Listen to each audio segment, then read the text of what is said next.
Romanos 8, do versículo 12 ao versículo 17, eu vou estar lendo na Nova Almeida Atualizada.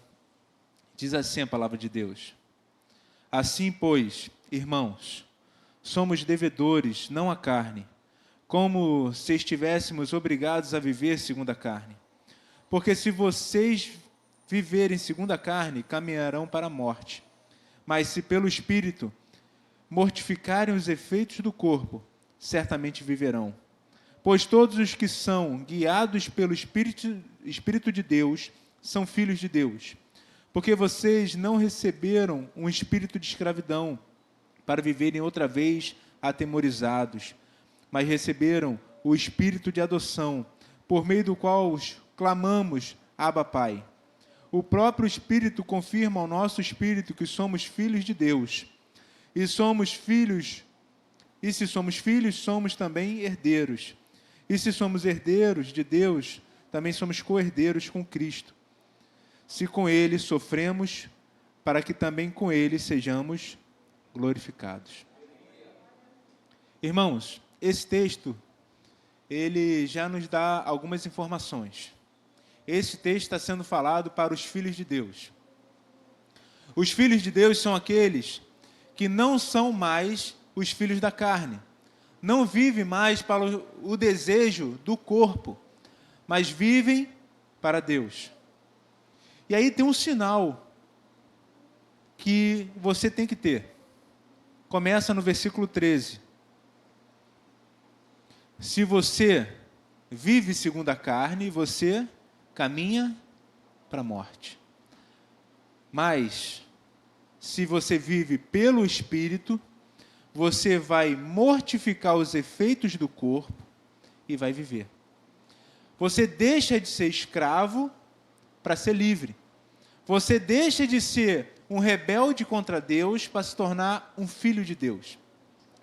E o versículo 14, o qual eu estarei focando agora: pois todos os que são guiados pelo Espírito de Deus são filhos de Deus. Quer saber se você é um filho de Deus? A sua conduta é guiada pelo Espírito de Deus? Essa é a pergunta que você tem que fazer. Mas que conduta ele está tratando? Toda a sua conduta. Antes de você tomar uma decisão, você pede a Deus? Você pede orientação ou você sai fazendo, vai dando cabeçada e vai orando: Senhor, foi isso aqui que eu escolhi, é isso aqui que eu quero, o Senhor vem me abençoando. Em qual grupo você está? Aquele que pede orientação antes de fazer, ou aquele que sai fazendo e vem pedindo para Deus abençoar as escolhas que você teve, e aí quando Ele não abençoa, você ainda se revolta? O Filho de Deus, ele escuta a voz do seu Pai. Devemos ser filhos obedientes. E qual o jeito mais fácil de você ouvir a voz de Deus? Lendo a Bíblia. Lendo a Bíblia.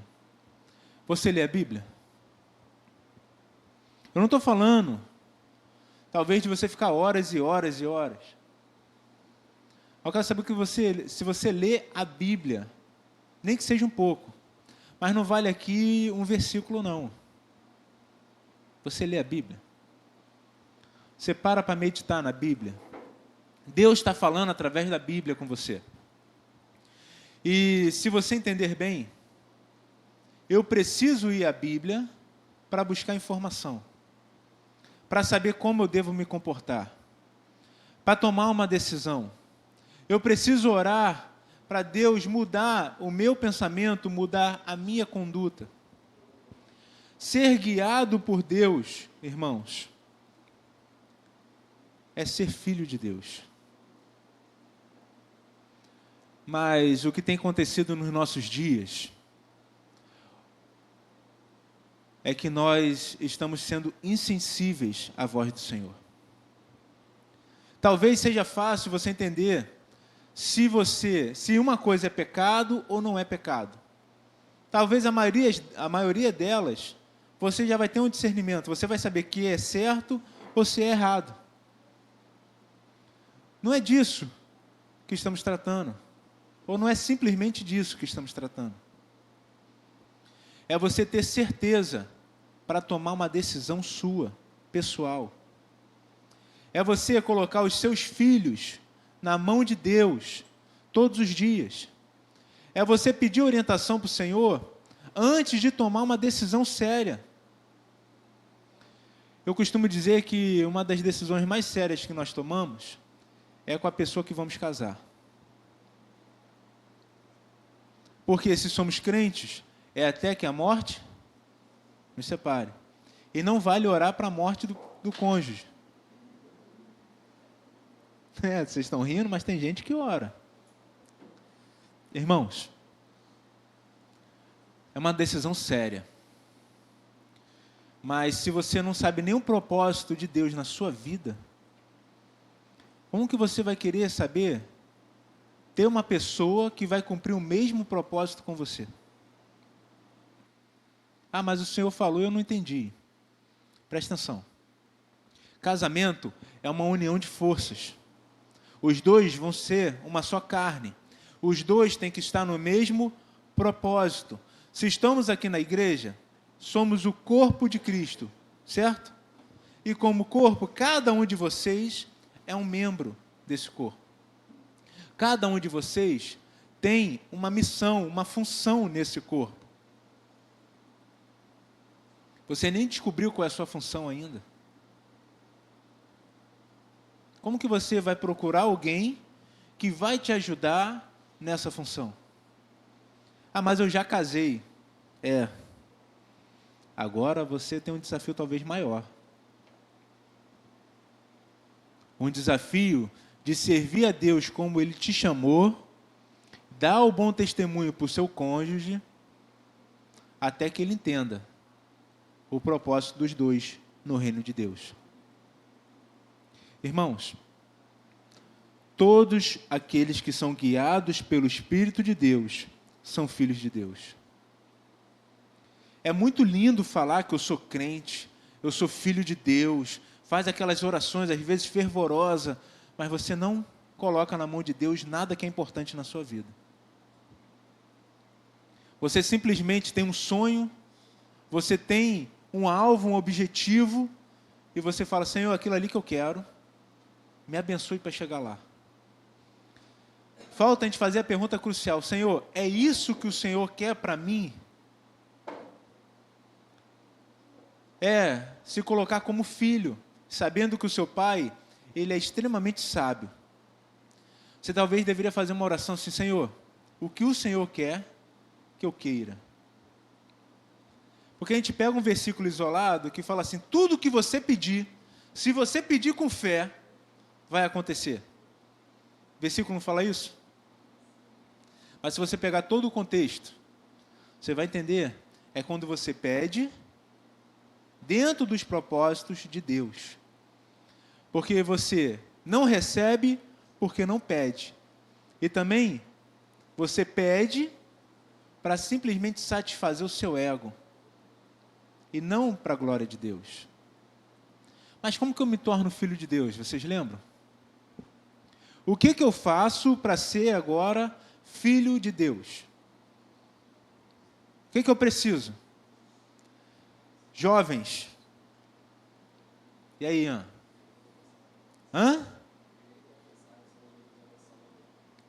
Crer e confessar que o Senhor Jesus é o nosso Senhor. É só isso que você precisa? Sim ou não? O que você precisa para ser filho de Deus? Você fala que é. Eu duvido que alguém, se eu perguntar agora, vai falar que não é filho de Deus. Agora eu quero dizer o seguinte, o que eu tenho que fazer para ser filho de Deus? Ou como que eu sei que eu sou filho de Deus? Ter o Espírito Santo. Por que eu preciso do Espírito Santo? Versículo 16. O Espírito confirma ao nosso espírito que somos filhos de Deus. É uma certeza que você tem, e só tem essa certeza verdadeira quem tem o Espírito Santo. Quem foi regenerado, transformado, teve a mudança da sua mente. E aí você tem uma certeza tão certa que você não sabe de onde veio, mas você sabe que é. É confuso o que eu estou falando, mas é assim. É aquela questão que eu normalmente faço uma pergunta: você tem certeza da sua salvação? Só pode ter certeza da salvação aqueles que receberam essa confirmação. Você não sabe como, não sabe o porquê. Então eu quero te dizer uma coisa: se você acha que você se torna filho de Deus porque você frequenta a igreja, você está errado. Se você acha que você se torna filho de Deus porque você lê a Bíblia, você está errado. Você acha que você se torna filho de Deus porque você ora, você está errado. Se você acha que é filho de Deus porque você é bonzinho, é boa gente, todo mundo gosta de você, que você não faz mal para ninguém, você está errado. Eu sou filho de Deus não pelo que eu fiz. Eu sou filho de Deus porque Cristo fez algo na minha vida. Porque Ele morreu a minha morte. Ele pagou um preço que eu não poderia pagar. Ele me reconciliou com o Pai. E nessa reconciliação, nós recebemos agora o Espírito de adoção, pelo qual podemos clamar: Abba, Pai. É o texto que nós lemos. Você só pode dizer: Paizinho amado e querido, de verdade, sentir Deus como seu Pai verdadeiro, quando você tem o Espírito Santo. E como eu sempre falo para vocês, estamos numa sociedade onde os pais não dão um bom exemplo, onde os pais abandonam os seus filhos. E quando nós falamos que Deus é Pai, talvez o que vem à nossa mente é um pai extremamente ruim, que é o nosso exemplo de vida. Mas o Espírito Santo de Deus é tão bom, tão transformador, que até o sentimento ruim que nós temos com a expressão pai, ele é transformado. Não é de uma hora para outra. Você vai percebendo o amor de Deus e vai entendendo o que é ser um verdadeiro pai. Como é ter um verdadeiro pai. Irmãos, Deus tem que estar no controle da sua vida. Deus tem que estar no nosso controle todos os dias. Por quê? Se você ainda está tomando decisão sozinho, a maioria delas vai ser errada. Temos uma inclinação ainda para o mal. Ainda olhamos para o pecado com desejo. Somos pecadores, regenerados sim, mas somos muito falhos. Então, presta bem atenção no que eu vou te dizer. Antes de tomar alguma decisão, principalmente as mais sérias, peça orientação de Deus. Quer ver uma coisa incrível? Você que conhece a história de Neemias, você sabe que ele era o copeiro do rei. Israel tinha sido levado anos antes para o cativeiro. Nessa faixa, provavelmente uns 70 e tantos anos, próximo dos 80, que era o limite.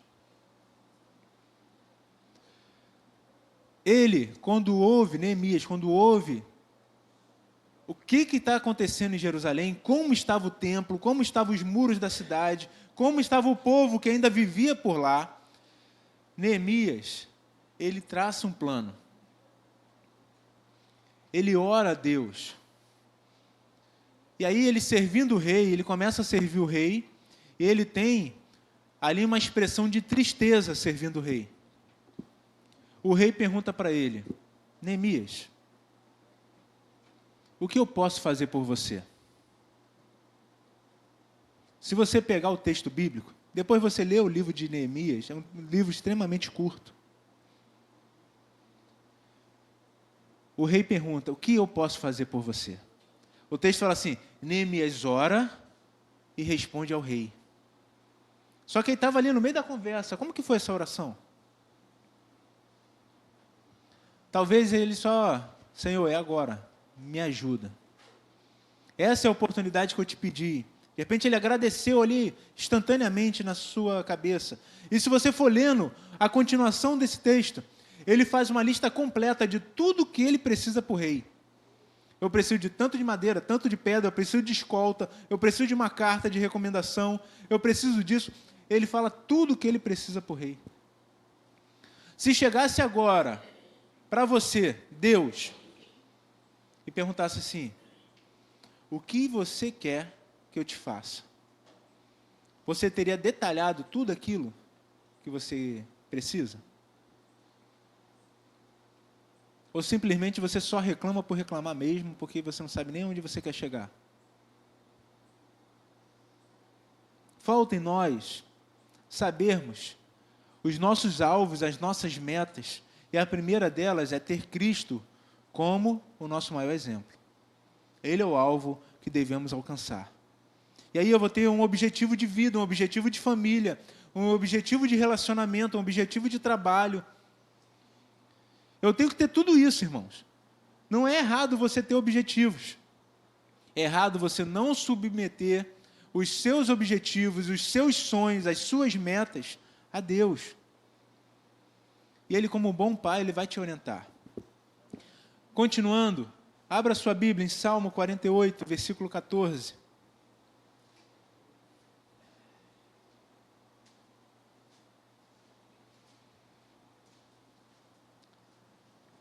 Nesse versículo desse salmo, já no final do salmo,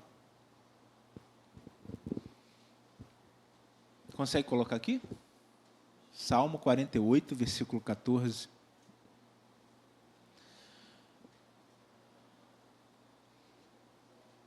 Quem pode ler em voz alta, por favor? Que este é Deus, o nosso Deus, para todo sempre, Ele será nosso guia até a morte. Que este é Deus, o nosso Deus para todo sempre. Você aqui já tem uma expressão fantástica.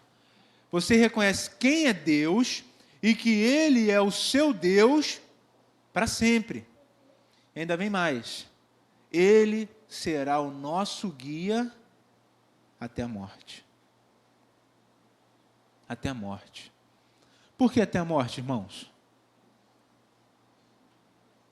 Porque ele está fazendo uma expressão que Deus vai ser o guia dele até a morte. Porque se você é cristão, você sabe que depois da morte vem o juízo.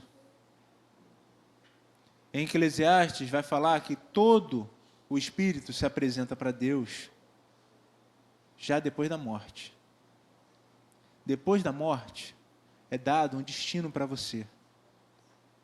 Próximo de Deus pela eternidade ou afastado de Deus pela eternidade. Então, o nosso limite de sermos guiados é até a morte. Se somos guiados por Deus, entraremos na vida eterna. Se não somos guiados por Deus, estaremos afastados dele para todo sempre. Não tem meio termo.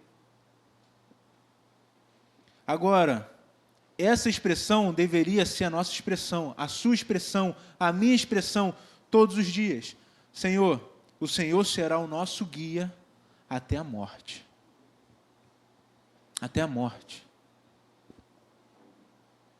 E me surpreende muito, irmãos, quando eu vejo crentes passando por dores, por lutas, e os crentes desanimam, se abalam. Somos seres humanos, realmente vai dar um baque em nós. Mas tem crentes que estão morrendo agora, nos nossos dias, estão sendo perseguidos. E esses homens, mulheres, crianças, estão indo para a morte cantando. Estão indo para a morte louvando a Deus, orando por aqueles que irão matá-los. E não rejeitam a fé. Eu gostaria de fazer um convite para você parar de reclamar, para você levantar sua cabeça e começar a agradecer por tudo que Deus tem te dado, até mesmo as lutas e os desafios. Porque somos filhos de Deus, e essa vida aqui é muito passageira. Vamos passar por dor, vamos passar por luto, vamos passar por momentos de dor, de choro, por doenças, vamos passar por todas as coisas. Mas a nossa vida, ela é breve.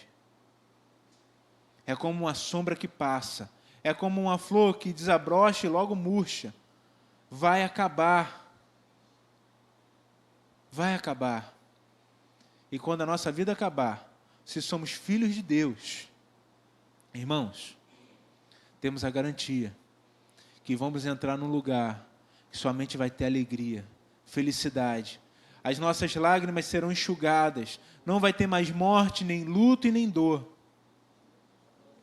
Você talvez está querendo isso aqui e agora. Você não vai ter. Estamos nessa terra. Nessa terra vai ter sofrimento, vai ter dor, vai ter lutas, vai ter momentos alegres, momentos tristes. Você só vai ter alegria completa na eternidade. Então não busque isso, e muitos se decepcionam por causa disso. Agora entrei na igreja e tudo vai dar certo na minha vida. Eu quero te dizer uma coisa. Quanto mais você caminhar com Deus, quanto mais você ficar firme com o Senhor, mais difícil vai ser sua luta. Não porque agora eu estou ficando fraco ou coisa do tipo. Não, porque agora você está ficando forte. E quanto mais forte você está, maior vai ser a sua luta. Maiores vão ser as tensões. Maior vai ser a força para te derrubar. E quanto mais você caminhar com Deus, maiores as lutas que você vai enfrentar. Mas temos a garantia. Quem é o nosso guia? O Senhor. Se Ele está nos guiando, irmãos, não tem obstáculo, não tem barreira, não tem problema que vai nos afastar desse amor. Se você está desanimado, aceita isso. Levanta a sua cabeça, confia no Senhor, pede auxílio, pede a Ele abrigo, confia nele de verdade. Saiba que Ele não te desampara. E se colocar diante do Senhor é uma tarefa árdua, mas gratificante. Quero que você vá agora em Atos. Atos capítulo 16, versículo do 7 ao 10. Vai contar uma história para nós de Paulo. Paulo, ele queria ir para um caminho, para evangelizar, para levar a palavra de Deus. Ele queria seguir nesse caminho. E Atos 16, 7 vai falar assim para nós. Chegando perto de Mísia, tentaram ir para Bitínia, mas o Espírito de Jesus não o permitiu. Quem não deixou ele ir para uma cidade pregar o Evangelho? O Espírito de Cristo, o Espírito Santo. Quem impediu Paulo de não ir para uma cidade? E ele queria fazer o que nessa cidade? Pregar o Evangelho. Está entendendo o nível de submissão a Deus que deveríamos ter? Até para fazer a obra dele, nós deveríamos nos submeter. O texto vai continuar, versículo 8. E tendo contornado Mísia, foram a Troade. À noite, Paulo teve uma visão na qual um homem da Macedônia estava em pé e lhe rogava, dizendo: passe a Macedônia e ajude-nos. Assim que Paulo teve a visão, e imediatamente procuramos partir para aquele destino, concluindo que Deus nos havia chamado para lhes anunciar o Evangelho. Macedônia, irmãos, é Europa hoje. Eles estavam na Ásia. E aqui é a primeira vez que o Evangelho chega na Europa. No primeiro momento, Deus estava impedindo Paulo de ir para certos lugares que ele queria ir. E falou para ele, não é aqui. Passa para a Macedônia. Talvez o teu sonho, o teu objetivo, não é aquilo que Deus quer para você. Ou talvez não é o que Deus quer para você agora. Agora. Abraão, ele foi chamado por Deus. Abraão está lá na galeria dos heróis da fé como o pai da fé. O primeiro que acreditou em Cristo. Aquele que viu os dias do Senhor Jesus, o próprio Jesus falando. Deus fala para ele, sai do meio do teu povo, da tua parentela, e vai para onde eu vou te mostrar. Ele obedeceu ou não? Sim. Ele obedeceu por completo? Por quê? Ele levou Ló, o seu sobrinho. Talvez porque ele tivesse adotado Ló, cuidado de Ló, coisa do tipo, mas qual era a ordem? Deixa toda a sua parentela e vai. Se você for acompanhando com cautela os textos bíblicos, você vai ver que Deus não fala mais com ele. Não dá outra orientação, até que ele se afasta de Ló. Eu quero te dizer uma coisa. Deus talvez já falou com você o que Ele quer de você, o que Ele espera de você. Ele já te deu orientação. E se você faz parte da igreja, cada um de nós recebeu um dom, um talento, para poder trabalhar na obra do Senhor aqui. Cada um com uma função. E aí você está pedindo para Deus te dar direcionamento, mas você não seguiu nenhum primeiro.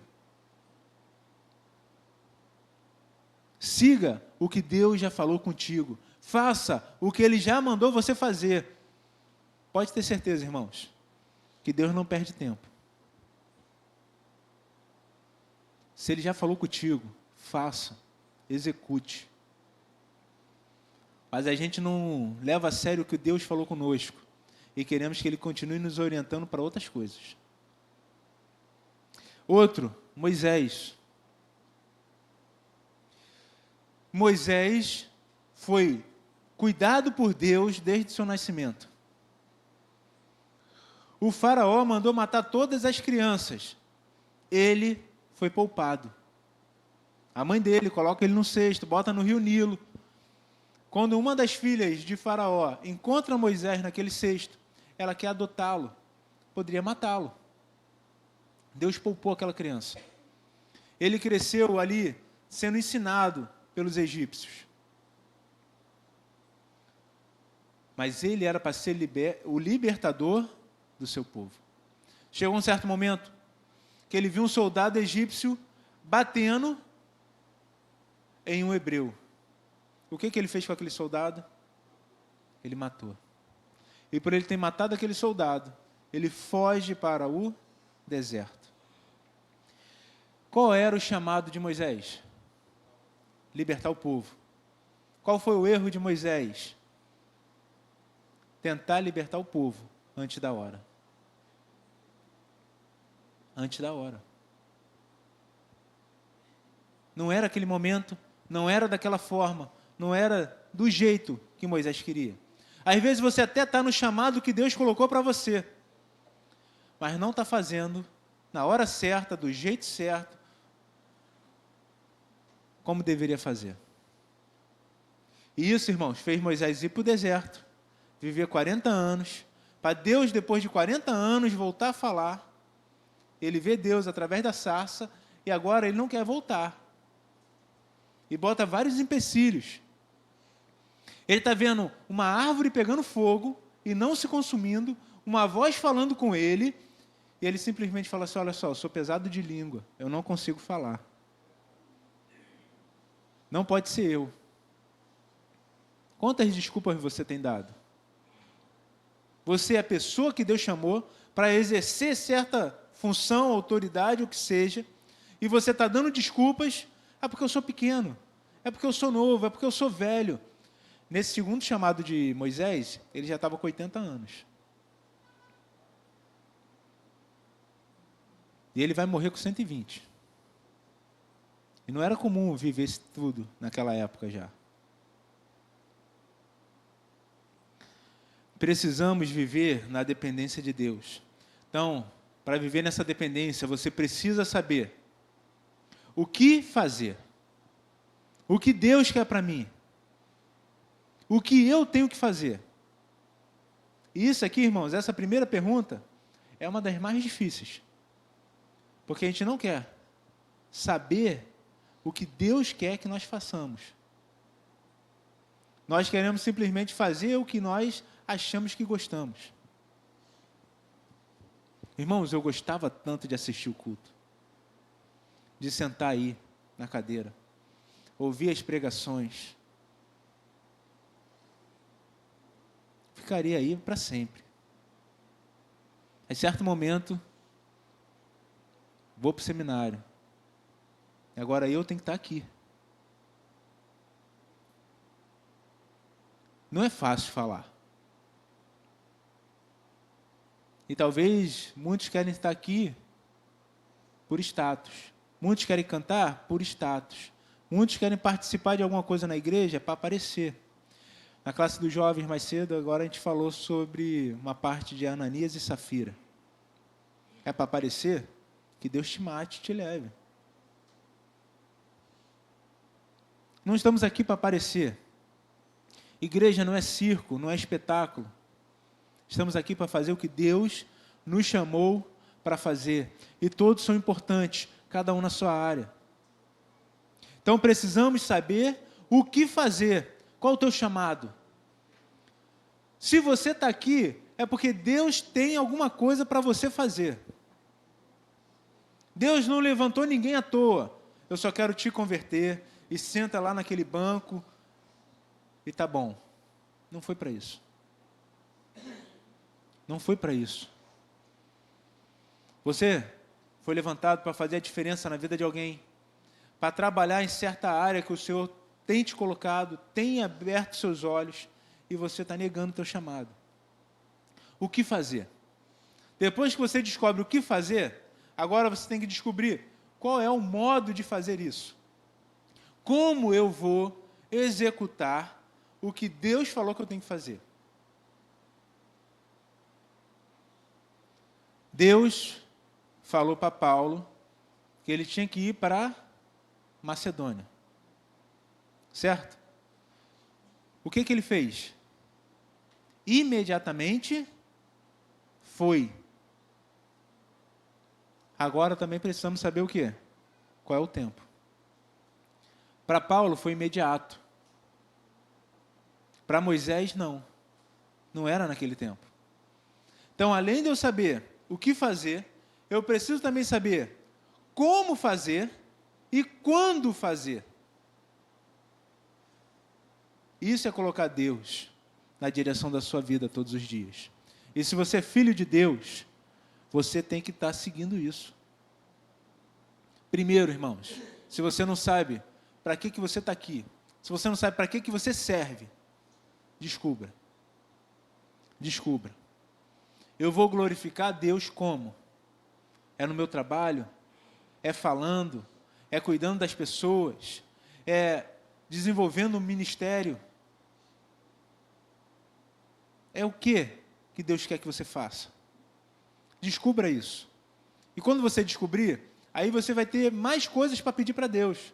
Senhor, como eu vou fazer isso? Quando eu vou fazer isso?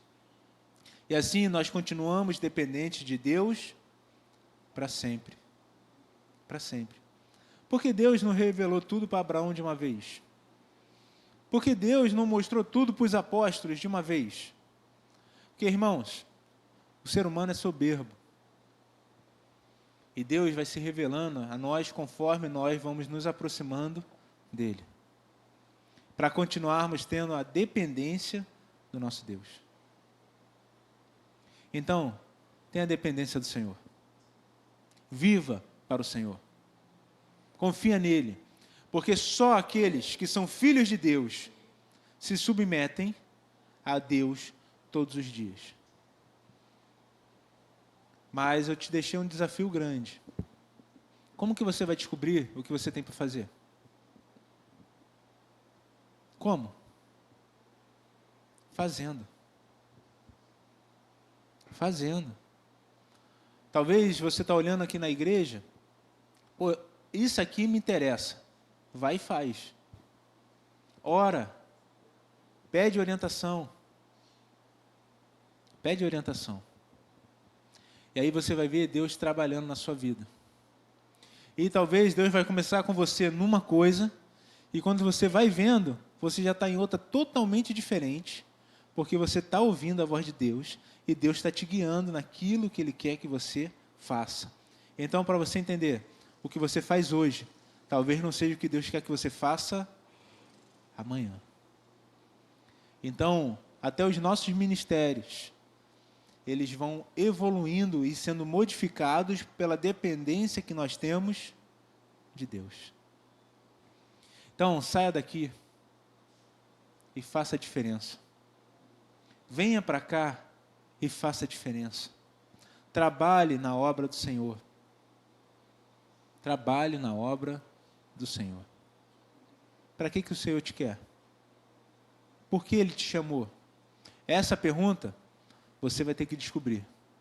Às vezes Deus te ajuda, colocando alguém no seu caminho, falando, olha só, eu acho que você faria bem essa coisa aqui. Porque você está tão cego que não está conseguindo enxergar. Ouça essas vozes. Às vezes é Deus falando com você. Agora vamos partir para o momento da ceia, irmãos. Precisamos ser dependentes de Deus. E no momento da ceia, é o momento onde nós estamos nos assentando com o nosso Deus. É isso que significa, simboliza. Sentando com o nosso Senhor Jesus e comendo com Ele. Lembrando do sacrifício que Ele fez. Renovando a nossa esperança que Ele vai voltar. Ele vai voltar. Quem pode participar da ceia? Todos aqueles que são crentes, são batizados, fazem parte de qualquer igreja evangélica e estão em comunhão com a sua igreja. Você pode participar conosco. Mas aqui é um momento sério. Paulo vai nos ensinar que devemos nos examinar. Examinar a nós mesmos. Então eu pedi para você baixar sua cabeça. Faça uma breve reflexão da sua vida, como que você está. Talvez você está fazendo essa reflexão e só pensando no pecado como erro. As coisas erradas que você tem feito na prática. Eu quero mostrar para você, quando você está fora do seu propósito, você também está em pecado. Quando você está se abalando e não confiando no Senhor, você também está em pecado. Quando você tinha que tomar uma atitude e não tomou, você também está em pecado, que também erramos por omissão. Esse é o momento que devemos nos examinar e falar, Senhor, eu ainda tenho muito a melhorar, ainda estou errando em várias situações da minha vida, eu ainda não sei o propósito pelo qual o Senhor me chamou, o que eu tenho que fazer. Senhor, me ajuda. Senhor, abre a minha visão para eu enxergar aquilo que o Senhor tem me chamado. Senhor, renova as minhas forças, renova o meu ânimo. Senhor, talvez eu não estou dirigindo bem a minha família, eu não estou lidando bem com as situações do dia a dia. Senhor, me instrui. Olha para a sua vida como um todo. Olha, os desejos que você tem te levam ao pecado. Olha, as coisas que você não está tomando a sua postura postura de crente, de filho de Deus. Se submeta ao Senhor. Peça perdão, de verdade. Aquelas vezes que você estava passando por necessidade financeira e você não confiou que Deus iria te alimentar. Às vezes que você passou pela doença e achou que não tinha mais jeito. Eu quero que você lembre que Deus não te abandona em momento nenhum. Mas você abandona Deus muitas vezes. Nos esquecemos desse amor, nos esquecemos que Ele está conosco. Peça perdão. Volte para os braços do Pai. Volte para debaixo da sombra do Todo-Poderoso. Confia nele. Confia nele. Irmãos, e ao passar por esse momento de avaliação, quero que você entenda uma coisa. O momento de ser um momento para nos fortalecermos. Se você participa desse momento como se deve, você ganha forças. Mas se você comer e beber sem discernir o que você está fazendo, você vai comer e beber maldição, condenação contra você mesmo. O crente, ele não tem aqui que rejeitar a ceia. Se você é batizado, se você é membro da igreja, você participa da ceia. Se você confessou o seu pecado, você participa da ceia. E o Senhor vai trabalhando na sua vida. Muitos são fracos, porque não participam do momento da ceia. Vou chamar aqui irmã Karen.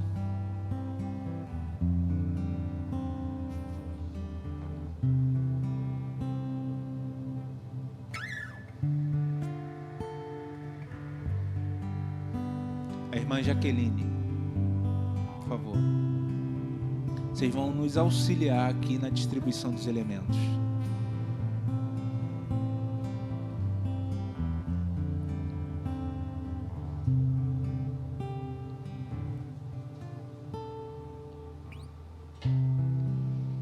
Senhor, nós consagramos a Ti os elementos.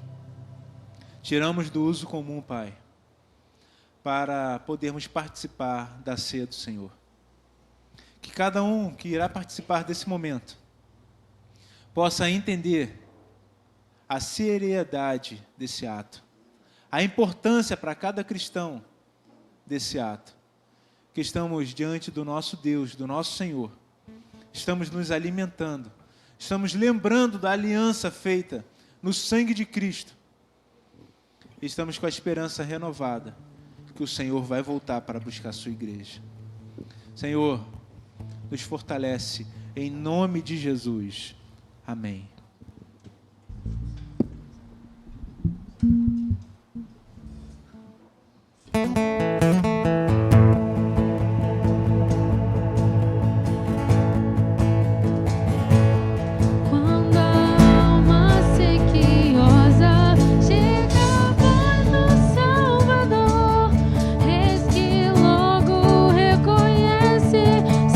Jesus, o seu Senhor, mas se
Senhor, nós te louvamos, Pai, por mais um dia que o Senhor nos concede, pela oportunidade de estarmos juntos como a família da fé, por podermos participar dessa ceia, lembrando do sacrifício do nosso Salvador, do nosso Senhor Jesus, que veio à terra, habitou entre nós, se fez homem, se fez servo, teve a morte de cruz, pagou o preço, nos lavou, nos comprou através do seu sangue, mudou a nossa vida, mudou a nossa história.